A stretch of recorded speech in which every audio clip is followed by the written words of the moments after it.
may have mentioned this to you on occasion because these occasions are very hard for me to stand up and minister to you. I recall on one occasion in Amsterdam when my wife and I were part of about 40 or 45 invitees to a luncheon being hosted by Billy Graham, where we were speaking at his invitation at Amsterdam 83 and then Amsterdam 86.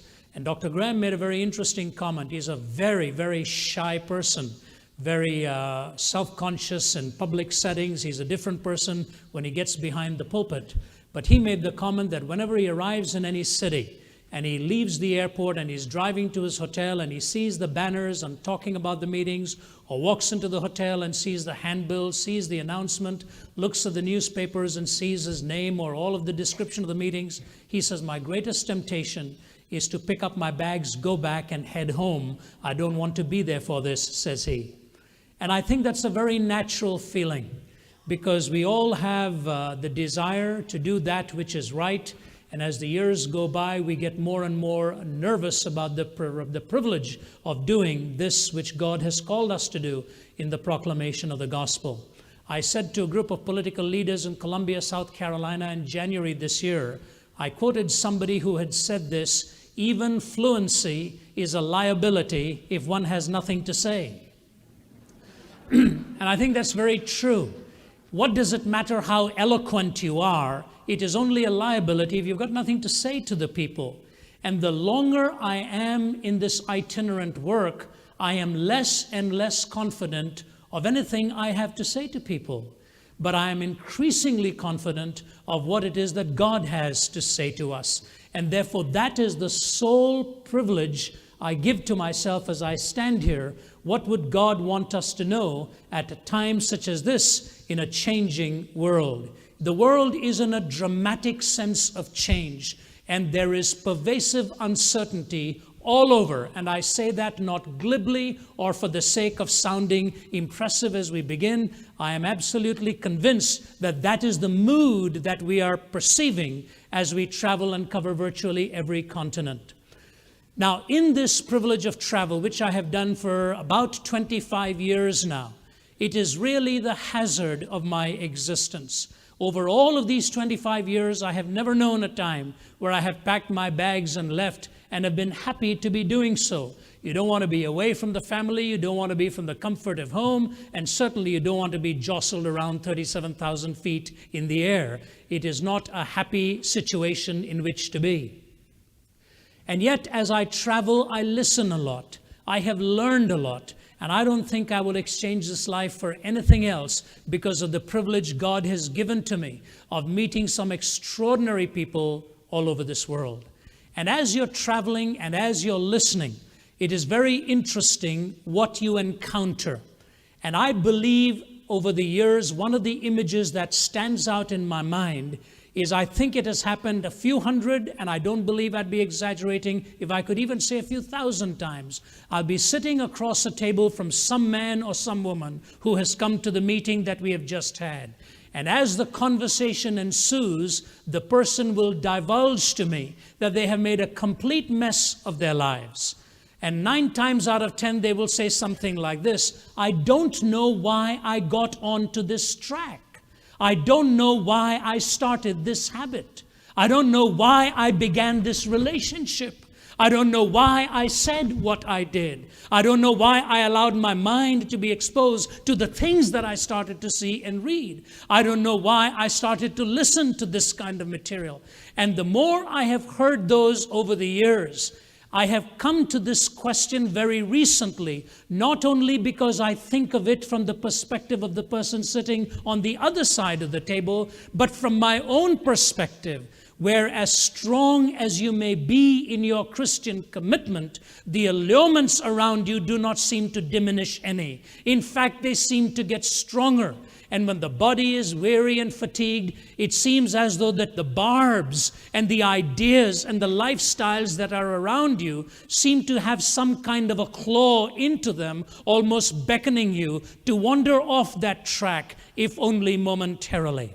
And so I've asked myself this question, listen to me carefully, please. Is it possible to be a perfectly contented individual in your life, completely at peace, with that calmness of spirit, and having absolute fulfillment of every desire without wandering away from the law of God? Is it possible to find that complete fulfillment in the innermost recesses of your heart without straying from the parameters that God has provided for us in the blueprint of our existence? Some months ago, I had the privilege of having lunch with Rick Stanley. Some of you may know his name. He is Elvis Presley's stepbrother. Traveled with Elvis as his bodyguard, one of the first on the scene after Elvis had died several years ago, and Rick Stanley's life was thrown into complete disorientation. And so while we were sitting downtown in a restaurant here having lunch, he started to describe to me what happened to his life following Elvis around. All the money, all the sensuality, all the fun and frolicking night after the concerts, traveling with this icon to the world. And then Rick says, I got into the drugs situation and began to get hooked on all kinds of hardcore drugs. And as he was portraying that life, I said, Rick, I have a question for you. I'm completely befuddled by this. Why is it when you had so much going for you, why did you choose a life of putting that into your body which you knew could possibly take your brains away? Or why would a person like Elvis get so addicted onto the prescription drugs that ultimately may have been the cause of taking his life? I was staggered by his answer. It's almost like he'd heard the question before. He said, most people don't understand that Elvis Presley was not addicted to drugs. He was addicted to fame and dreaded the day that fame ever left him. What a thought-provoking answer. It was not the habits that he'd espoused that ultimately proved to be his undoing. It was the longing of his desire. How hollow, how empty that a man like that would find his total fulfillment from the masses recognizing him and all the adulation they would pour at his feet because of the prowess of singing and entertaining ability that he had. How hollow it was. And yet that's what brought him that fulfillment. And he found out he could not live with the loss of that and ultimately lost his life in the process. So the question is this: is it possible to find a complete sense of fulfillment without wandering away from the parameters of God? And what does a person look like? What goes on behind the scenes of a life of a man or a woman who lives that kind of a life worthy of your emulation and mine? A few weeks ago, my colleague Gavin Douglas and I left Atlanta here to be doing meetings in Columbia, South Carolina. It's only a 25-minute flight. We didn't think it was possible, but it happened. The airlines lost our bags between here and there. But just to bring comfort to those of you who belong to the better-known airline in the city, it wasn't them. It was a lesser-known airline.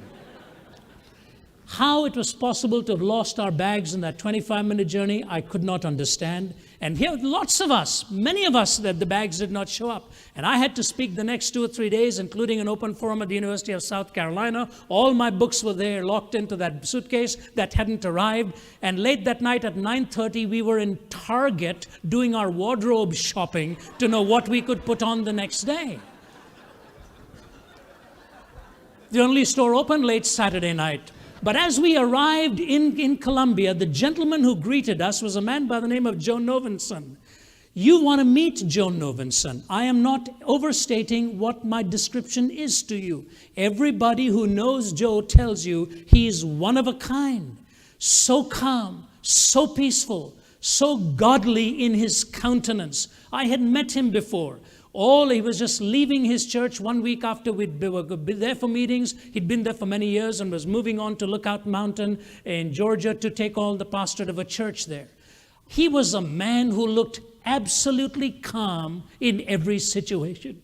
Now, I'd not seen him in every, but this time our bags didn't show up. So he went with us to the counter to register our complaint for what it was worth. And the man behind the counter says this. He said, your bags have not come, which we knew. He says, in fact, we don't know when they will come.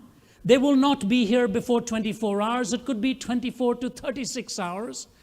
And the inside is beginning to churn. And Joe Novenson says, thank you. That's exactly what he said. And the man says, and when it does come, we will phone you. Novenson says, thank you. He says, and then we will deliver it to the hotel. Novenson says, thank you. I walked out of there and I said to Gavin, what is he thanking them for? He needed to be thanking us for being willing to wait for 24 to 36 hours. But you know, deeper inside was this thought, what does it take to be a man like that? Who was not going to allow this slight dislocation of 24 to 36 hours to rob him of the privilege of being courteous to a person who had nothing to do with this. So here is the message before us tonight, and I have entitled this message very plainly, Marching to a Different Drummer. Marching to a Different Drummer. And I take three principal thoughts from an Old Testament character whose name is Daniel. And as I go through that passage of Daniel's life, I wish I could give you the entire context, but I really can't take the time to do it. But you're talking about somewhere around the late 500s before Christ. The nation had now collapsed. That which they had dreamed for the city of Jerusalem was not to be.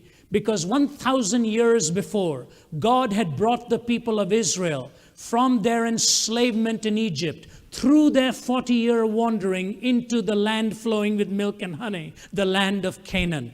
That's where he said he was going to plant them as a people. It was only a journey of a few short weeks, 4 to 6 weeks, but God took them the long route around till almost 2 generations had gone by, and it took them 40 years in that wandering.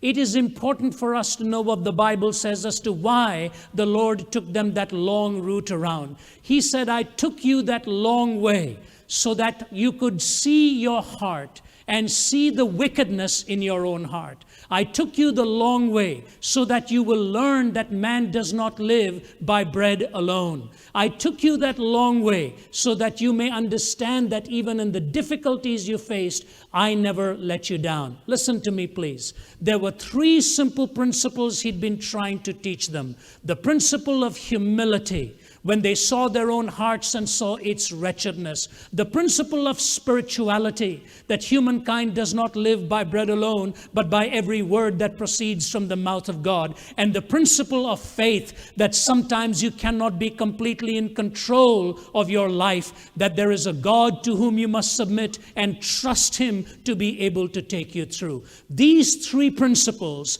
are intrinsic needs for any nation that is going to be great. The principle of humility, the principle of spirituality, and the principle of faith. But after these 1,000 years of having established them as a nation, they were not going to learn those 3 simple principles.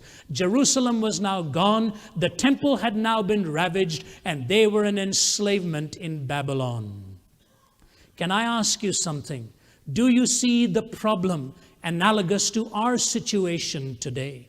The decisions that we are now making in our courtrooms, the decisions that we now make in the highest offices of the land, the choices by which we are allowing young people to guide themselves under the pretext that no longer is there a moral center to life, you may live any way you please. Even the lifestyles of those who stand as supposed exemplars of society. I ask you this, is not this the same road we have entered upon? So that if I were to stand on a university campus today and talk about humility, talk about spirituality, and talk about faith, you can be sure of at least 1, if not 2 things. Some professors somewhere will be taking notes and call it as material unfit for academic discussion. And others will just mock this as a kind of a vestigious belief from some past gone culture, no longer relevant to society in our time. Yet, I remind these intellectuals, remind leaders in our time,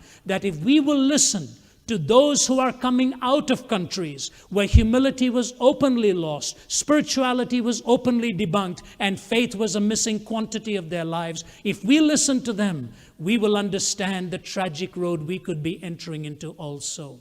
Listen to the words of Alexander Solzhenitsyn. He spoke at Harvard, as you know, and many of the students disliked what he said. Here are some of the words. The West is on the verge of collapse, created by its own hands.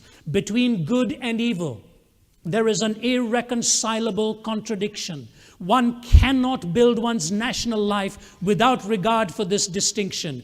We, the oppressed people of Russia, watch with anguish the tragic enfeeblement of Europe. We offer you the experience of our suffering. We would like you to accept it without having to pay the monstrous price of death and slavery that we have paid. Echoing these same words, Václav Havel, President of the Czech Republic, gave the graduation address last year at Stanford University. If you haven't read that address, I urge you to get a hold of it. Here was a man who came from an atheistic regime, an incredible mind, a man of letters, a renowned poet, today the leader of the Czech people. And he challenged those Stanford students to remind themselves that they were not God. His whole subject was entitled Forgetting That We Are Not God. And he talked about the need for a transcendent order, the need for a moral and spiritual center once again. Isn't it fascinating? Those who lived under the tyranny of the Soviet juggernaut are coming to us to tell us that we ought to learn the lessons long before we pay the price that they all had to pay. And so I say to you, the timeliness of a man like Daniel, the things that he did as he faced the uncertainty in his time. Let me take you through three very simple principles. And I think you will find if you take these principles, and I want to say this as honestly as I can before God, this is a simple message that I want to give to you, but it's had a profound impact on my own life. I have asked the Lord to take these three principles and sear them into my conscience so that I will never violate them again. These are the three principles I want. The first one is this. In the early part of the book of Daniel, here's what happens. Nebuchadnezzar has raped Jerusalem. He has plundered the temple. He has taken the vessels in the temple and brought it into Babylon as the Babylonian monarch. Everything that gave the Israeli people their identity had been ravaged. But then he did something more. He sent a decree to find the best minds in Israel, find the most intellectually capable men and women, find the best of them either from royal descent or academic capability, bring them into my palace, he said, treat them with lavishness, give them the best of everything I have, and train them in Babylonian philosophy. Do you see what he was doing? He was taking the sharpest minds and re-inputting a worldview so that they then would become the best spokespersons for what it is that Nebuchadnezzar himself believed. The lines were clearly drawn. And so Daniel is one of those young minds in the palace of Nebuchadnezzar. He makes a staggering decision that stands out from the rest of them, and he took 3 of his friends with him in that decision. It was this. They were being served up the best of the foods. And Daniel said, no. He went and saw the steward of the palace and he said, I want you to do something for me.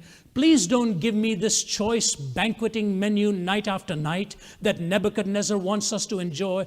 Give me just a meager diet. I'll be glad for some vegetables and just something that is not anywhere near as enriching and as lavish as this. I want to live an ordinary life here within this palace, and that's all I'm asking of you. The steward said, I don't know how I can do this for you, Daniel, because if the king sees you looking weaker, in body not as healthy as the others who are eating all that good nourishing food we are giving, he will blame me for doing something that I ought not to have done. Daniel said, I'll take the responsibility. I'll promise you, at the end of so many days, if I don't look as healthy as the rest of them, we can talk again. But I don't want to eat from the king's banqueting menu.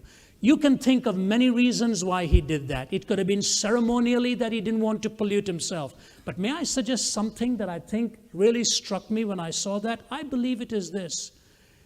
You and I are given the privilege by God to train our appetites.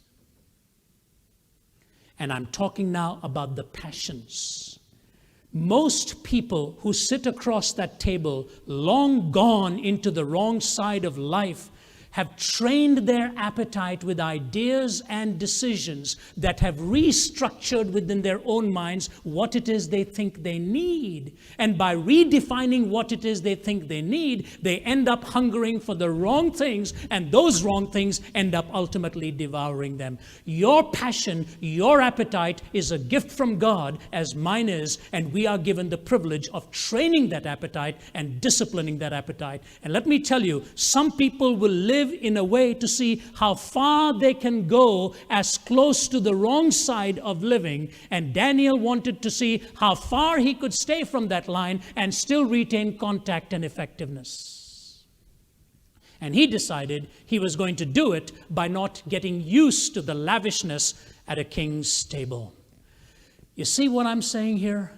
If it is possible, ladies and gentlemen, that any one of our lives has gone wrong tonight, may I suggest to you, it is not when you chose to cross the line, but it is possibly a line that was not drawn well before the line that you ultimately crossed. And behind the scenes of a godly man or woman, I see where these lines are drawn for themselves.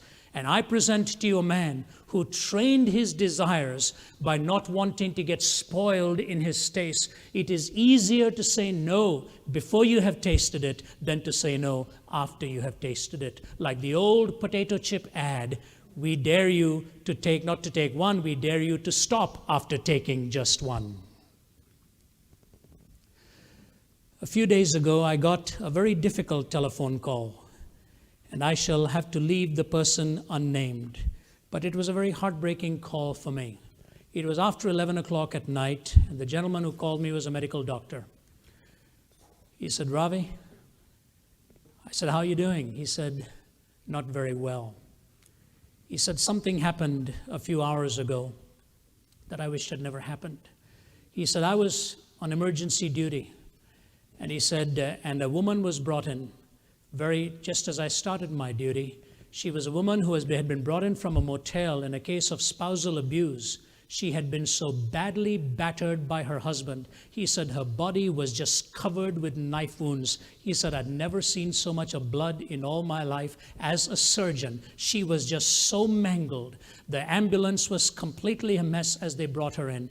They had gotten into an argument at home, and she fled from him and checked into a motel room. And somehow he found out where she was, broke open that door, and savagely, literally ripped into her body, and she was brought in. And the doctor says, he says, "It was awful what I saw." He said, "I got the whole team desperately trying to rescue her, and I somehow felt we were not going to.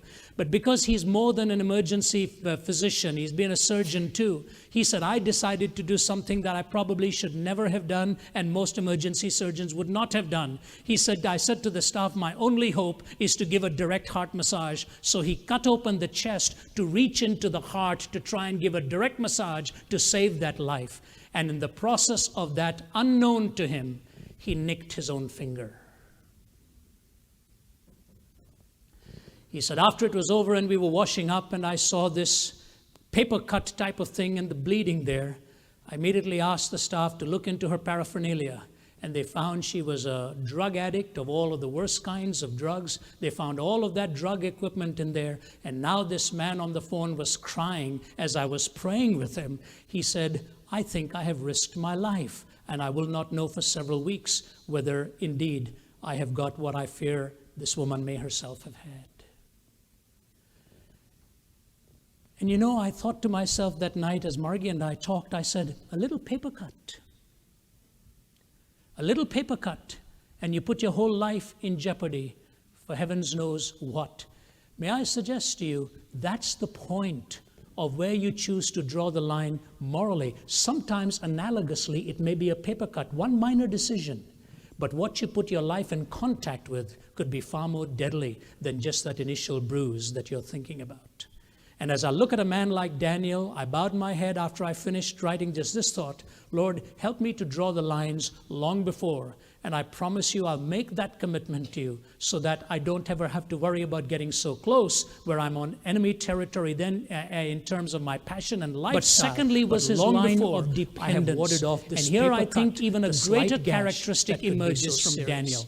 And you see, he was taught in all of the learning now that Babylonian philosophy had to give him, and their resistance in their own heritage and their own crossed that line. With all of this knowledge and all of this education, King Nebuchadnezzar one day found himself in a quandary. He had a dream of a multi-composed statue.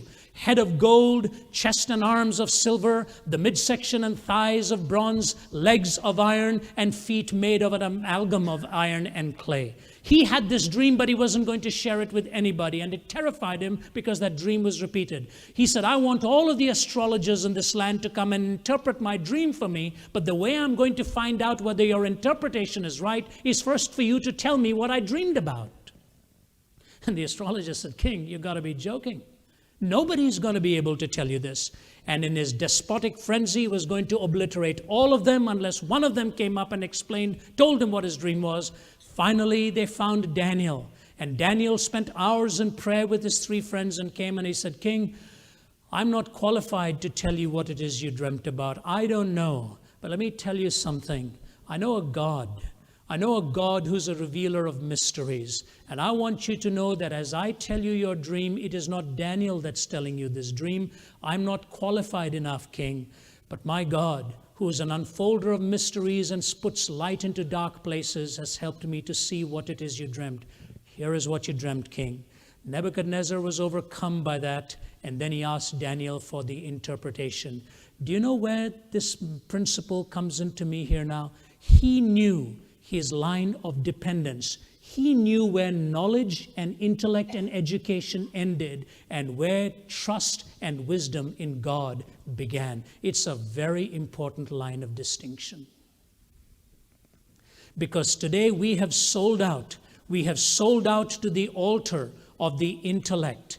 And I want to say to you that as I go to places and see young students who are in so many ways brainwashed by certain philosophical theories, let me make it absolutely clear to you, lest anyone have any doubt.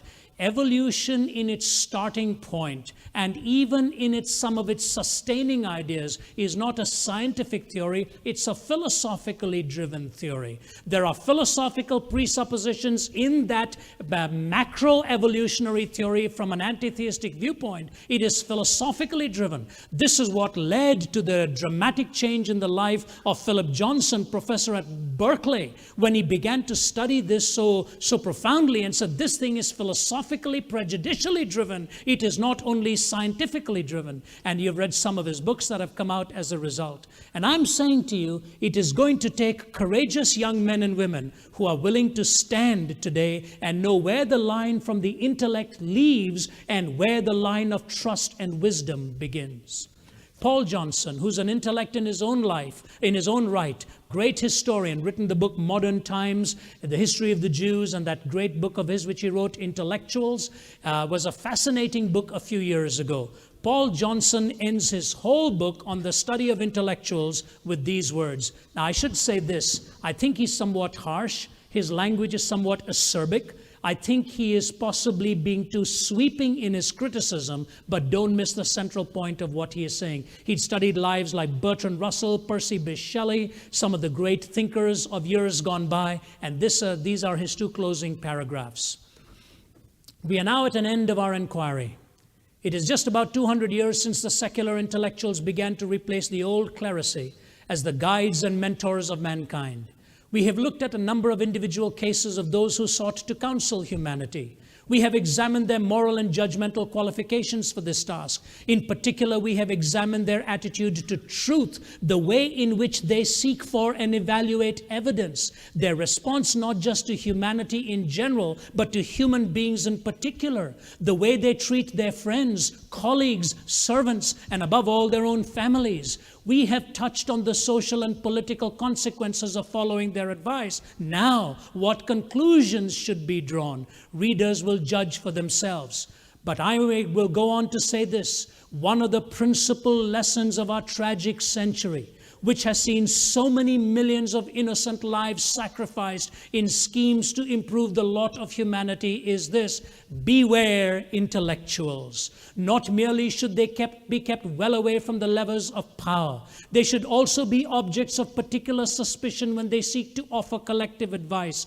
Beware committees, conferences, and leagues of intellectuals. Distrust their public statements issued from their serried ranks. Discount their verdicts on political political leaders and important events. For intellectuals, far from being highly individualistic and nonconformist people, follow certain regular patterns of behavior. Taken as a group, they are often ultra-conformist within the circles formed by those whose approval they seek and value. That is what makes them en masse so dangerous, for it enables them to create climates of opinion and prevailing orthodoxies which themselves often generate irrational and destructive courses of action. Above all, we must at all times remember what intellectuals habitually forget, that people matter more than concepts and must come first. The worst of all despotisms is the heartless tyranny of ideas. Let me tell you where intellectualism has taken us in some areas. In the 1960s, Mortimer Adler, the great intellect who is a latecomer to Christianity, one of America's finest minds, a Jewish philosopher or expert in jurisprudence, has written numerous books, co-editor of the great books of the Western world. Mortimer Adler wrote an outstanding book in the 1960s called The Difference in Man and the Difference It Makes. Now, you know what he was writing about then? He was writing to show that there is a distinction between humanity and the animal world. When we lived in Cambridge, I recall running past the homes in the morning, Cambridge, England, and seeing all these posters about animal rights and animal protection, and I understand them. As I said, there's no premium on being cruel to that which God has entrusted us with.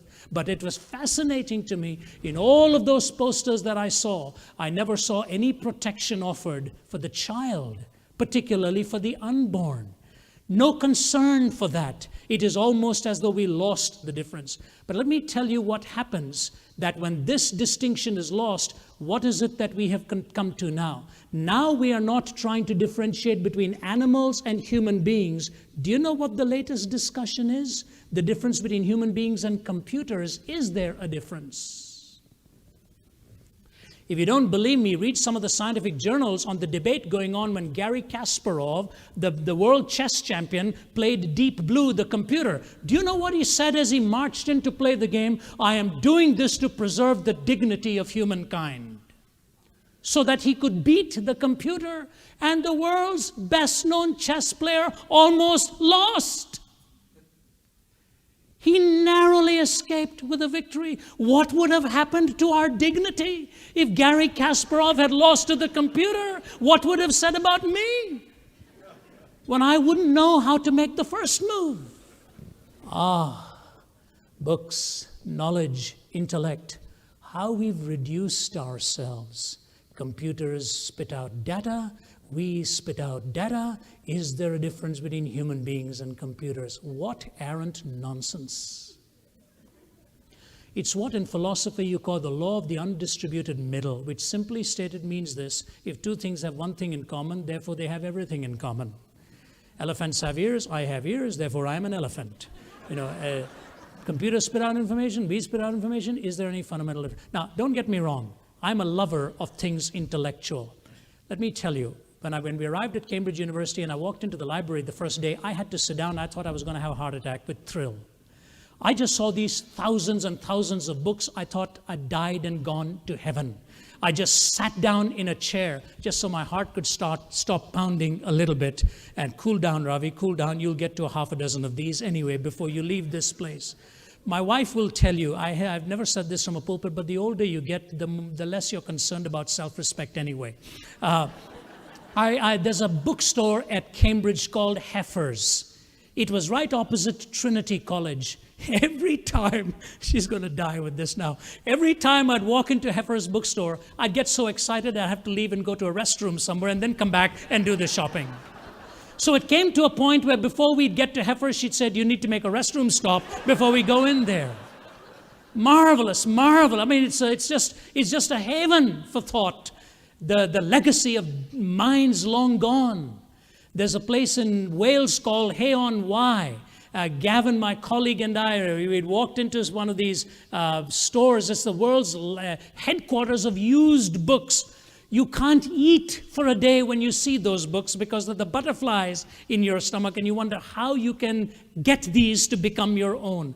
I'm a lover of knowledge. I'm a lover of intellect. Let me tell you something. I found out a lot of it leaves you very empty. And it is only when you cross that line, understand the glory of God within humanity, so different to the animal world, so different just to the book world, so different to the computer world. And let me take you outside the ivory halls of computers and books and take you into the harsh reality of the heart before I move to my final thought, and you'll see what I'm driving at here. This is a very difficult letter to read, so I'm just going to read excerpts of it. When I was a professor at NIAC in New York, I used to take my students into the heart of New York City called Minnesota Strip, where prostitution and drug addiction was rife. We'd never allow them to go alone. We'd always go in fours. And we'd be part of a group there called Covenant House, where we would help young people who were coming in off the streets. Thousands of them would come in every year. It was a very heart-stirring ministry, but very painful for some. I had students drop out, come into my office and say, Dr. Zacharias, I just can't handle this anymore. It's just too much for me. I'm not equipped for it. And we'd let them drop out because it was not for everyone. I'd picked up that contact, and since then they continue to send me their mailings. Here is what came last Christmas from Mary Rose, who directs that home called Covenant House. You're going to have trouble believing this letter. I mean, what I'm about to tell you is so strange and incredible, you'll never forget it. But please understand that every single word of this story is true. I'm really praying that you'll take a few minutes to read it. Thank you. She came to our front door on Tuesday morning dressed in dirty rags, holding a little aluminum paint can in her arms. From the second she stepped inside our shelter, she mystified us. Whatever she did, wherever she went, the paint can never left her hands. When Kathy sat in the crisis shelter, the can sat in her arms. She took the can with her to the cafeteria that first morning she ate, and to bed with her that first night she slept. When Kathy stepped into the shower, the can was only a few feet away from her. When the tiny homeless girl dressed up, the can rested alongside her feet. I'm sorry, this is mine, she told our counselors whenever we asked her about it. This can belongs to me. Do you want to tell me what's in it, Kathy? I'd asked her. No, not today, she said, not today. When Kathy was sad or angry or hurt, which happened a lot, she took her paint can to a quiet dorm room on the 3rd floor. Many times on Tuesday and Wednesday and Thursday, I'd pass by her room and watch her rock gently back and forth, the can in her arms. Sometimes she'd talk to the paint can in low whispers. I've been around troubled kids all my life, you know. Over 41,000 homeless kids will come to our shelters this year. I'm used to seeing them carry stuffed animals. Some of the roughest, toughest kids at Covenant House have a stuffed animal. Every kid has something, needs something to hold. But a paint can? I could feel alarm bells ringing in my head. Early this morning, I decided to accidentally run into her again. Would you like to join me, Kathy, for breakfast? I said. That'd be great, she said. For a few minutes, we sat in a corner of our cafeteria, talking quietly over the din of 150 ravenous homeless kids. Then I took a deep breath and plunged into it. Kathy, that's a really nice can. Please tell me what's in it. For a long time, Kathy didn't answer. She rocked back and forth, her hair swaying across her shoulders. Then she looked over at me and said, with tears in her eyes, "It's my mother. It's my mother." "What do you mean it's your mother?" I asked. "It's my mother's ashes," she said. "I went and got them from the funeral home. See, I even asked them to put a label right here on the side. It has her name on it." Kathy held the can up before my eyes. A little label on the side chronicled all that remained of her mother: date of birth, date of death, name. That was it. Then Kathy pulled the can close and hugged it. "I never really knew my mother, sister," Kathy told me. "I mean, she threw me in the garbage 2 days after I was born." We checked Kathy's story. Sure enough, the year Kathy was born, the New York newspapers ran a story saying that the police had found a little infant girl in a dumpster. And yes, it was 2 days after Kathy was born. "I ended up living in a lot of foster homes. Mad at my mother," Kathy said, "but then I decided I was going to try to find her. I got lucky, sister. Someone knew where she was living. I went to her house. She wasn't there," she said. "My mother was in the hospital. She had AIDS. She was dying. I went to the hospital and I got to meet her the day before she died. My mother told me she really loved me, sister."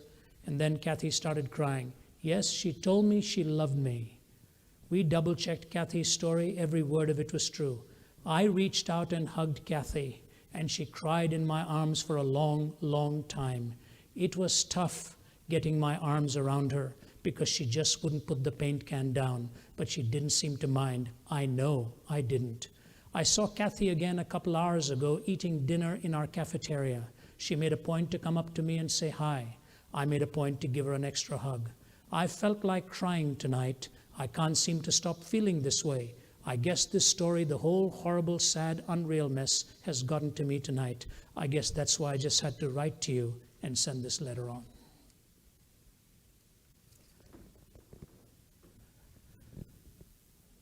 Where's the world of a computer in Kathy's life? There's a soulishness to all of us, that inner life of the Spirit. And ladies and gentlemen, my suggestion to you is that our line of dependence in modern day answers, unless we get beyond all this intellectualizing and all the degrees we pursue and all the gains we make at universities, more times than not, I walk away from those places emptier than ever. And I only want to say this to you, at a time in which we are living now, God is looking for men and women like Daniel, ones who know where their knowledge and education ends, and one who can interpret the times and draw it from the resource that God has given to us.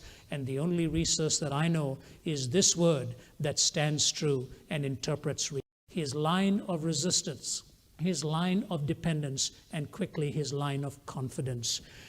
The story goes on, and finally those who hated Daniel, who wanted to do him in, went to one another to discuss what they could do to trap him. And you know what they said? It's a fascinating line they give to us. As the story unfolds, they say in chapter 6, verses 4 and 5, there's no charge we can bring against him. The only charge we can bring against him is that he honors the law of God. And if that charge is going to stick, then we can have him convicted. And they set up a scenario where Daniel would have to choose between the law of God and the law of the land. And you know what happened? He honored the law of God right to the very core of it, till the king himself recognized that this man was too great a man in the nation to ultimately destroy.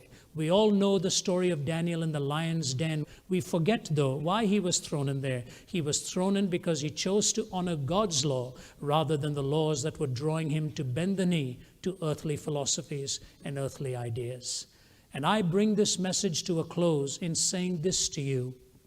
Daniel meant one for whom God was the judge. That's what the name Daniel means. Let God be my judge. And they tried to change his name to Belteshazzar, which meant one who is the prince of Baal, the false god.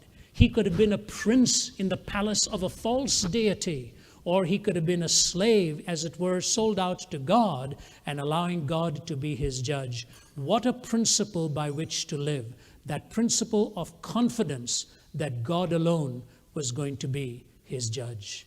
And I present this man to you at a time in our nation where we are skidding out of control. The signs of the times are ominous. Let me ask you this, whatever the position may have been that you may hold, even if it is different, I just want you to give me a hearing, and I speak from my heart on this.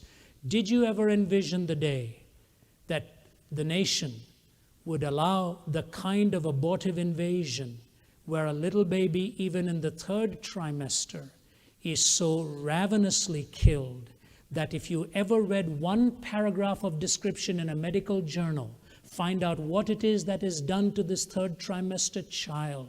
I won't even insult your intelligence by describing it for you. And yet, supposedly intellectual and self-respecting and humanitarian people can say they are doing it for the right reasons. We are living in times where everything is being ravaged. It is going to take a man or a woman like Daniel who believes that as much as the nation can be reached and touched, ultimately nations will go back and forth in the ebb and flow of history, that we know we can't change this nation completely. But I do know one thing that Daniel's message teaches me. I can take responsibility for what I'm going to do with my own life. And I leave the simple principle with you. Are you going to be allowing God to be your judge, or be a prince in the world of ideas that are contradicting you? I present that very simple thought in conclusion. Here was a man who drew the line of resistance, who had a line of dependence and a line of confidence. Do you know what happened as a result? 3 pagan kings crossed over from their side over onto his side. 3 pagan kings prayed to the God of heaven by the time Daniel's name was through. They tried to change his name. He ended up changing theirs. Can it happen? Yes, it can. Allow me to share this personal story. A few weeks ago, I was in a university speaking at an open forum. And whenever you walk into those, the student body is just teeming. You can hear the sound in the back room. You can hear the anticipation. You never know what's going to happen. And you're really very much in prayer and very reflective, because it takes hours and hours and hundreds of hours to prepare for one particular open forum. All the research you have to do with all the possible philosophers whom you mentioned, for whom questions can come. And as I was in this back room, and Gavin had just talked with me, and we'd prayed, and he'd left, a young professor who was in the chemistry department, whom I shall leave unnamed. Please let me just call him Don Smith, but that's not his name. He was looking at me and he said, Ravi, I don't know how you live this kind of life. He said, I'm a professor of chemistry here, and I find it intimidating enough to be a witness for Christ. I don't know how you go from university to university to do this kind of thing. It must be extremely difficult. And then, just then, one of the other men came into the back room and made some kind of a comment. He said, I understand you've just turned 50 today. I said, yes, I have, but please don't tell the audience that. It was my 50th birthday that day, so I remember the incident so clearly. And this professor looked at me, and all of a sudden his eyes got so moist with tears. He said, you're away from your family today on your 50th? He said, how long have you been doing this kind of thing, Ravi? This kind of work? And it is as if our spirits were knit. I had never met him before. And he said, let me encourage your heart, because you will never know what seeds you're going to sow today and the end result that'll come. He said, can I tell you a little bit about my life? I said, yes. He said, I came here to this university 11 years ago, and they were ready to fire me, because every time the opportunity came for me to talk about God as the master creator in my courses in chemistry, I would take the opportunity. Every time I talked about enzymes and showed the intricate, specified complexity of enzymatic nature, which in turn builds the genes, which in turn builds the cells. The complexity is so complex in its intelligent quantity. I'd give them a talk on the marvel of how God has created this world, and students would start getting angry. And I was finally told by the provost that if I wanted to get tenure here, I'd better stop talking about God in my lectures. He said, sir, I'm not even sure I've ever given tenure a thought. But since you brought it up, no, that's not what worries me. You'll have to tell me why I'm not supposed to do this. He goes in and sees the provost after this incident happened. He had papers stacked up on his desk and he said to the students, this is a paper that I have written about why I believe in God, why I'm a follower of Christ. You don't have to take this. This is my defense of my commitment to Christ. It is my gift to you. This has got nothing to do with the course. If you want it, since many of you ask me questions, you can take it, but you don't have to take it. Every one of them got up and came and took a paper. Next day, the provost sent for him. He said, Don, you can't do this. You can't do this. You're going to lose your job. He said, can I ask you something? You're the chairman of the science and math department here. I'm a professor of chemistry, and he's a very prestigious professor, one of the highest paid there. He said, I believe in God, that this world couldn't have happened by accident. Do you believe that? He paused, he said, I don't think that's the point for our discussion here. He said, I think it is. Do you believe that this world is here by accident? He said, no, I don't. He said, so you're telling me there is a God that you believe in? He said, yes, I do. He said, isn't this strange? You got a couple of PhDs, science and math. I got a PhD from a prestigious university teaching chemistry, but we're not allowed to talk about God out there.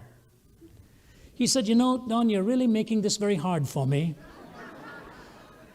Tell me something else. Don says, let me tell you something else. I didn't give them the paper. It was on my desk. He said, you didn't hand it out? He said, no. I just kept it there, and if they wanted, they took it. He said, okay, that gives me an out. You can leave. Then if they took it, that's all right. And he let him go. He goes back home and phones the president of the university. He said, I'd like to have you over for dinner. The president was shocked. Several weeks later, the president and his wife arrived for dinner. They gave him a grand dinner. And then Don goes to his back study, brings a stack of papers like this. He said, Mr. President, I want you to read some of these letters. These are from my students all over the world. He said, because, Mr. President, every time I give an examination, I write a little scripture verse on the top right-hand corner of the paper, from Proverbs or Psalms, something that will encourage them. He said, I want you to read these letters from students all over the world, particularly these top ones from a handful of our students who were in the Gulf War, fighting in the trenches there. And every one of those letters said, Professor Don, these have been lonely weeks. These have been dreadful weeks. These have been terrible weeks. The only thing that has kept us going, Professor, is those scriptures on the right-hand corner of your examinations, because we brought those with us, many of us, and all we would do is not read the exam, but read that verse of scripture every day as our day began. Thank you so much for giving this kind of a steadying influence in our lives. The president kept reading letter after letter, had to wipe away a tear or two, pushed those letters away, said, thank you for being on our faculty. Don't change a thing that you're doing. You cannot argue against a life well lived. I challenge you to draw the line of resistance, to draw the line of dependence, and draw the line of confidence, and you can be a world changer too. May God bless you, and thank you so much for giving me a hearing.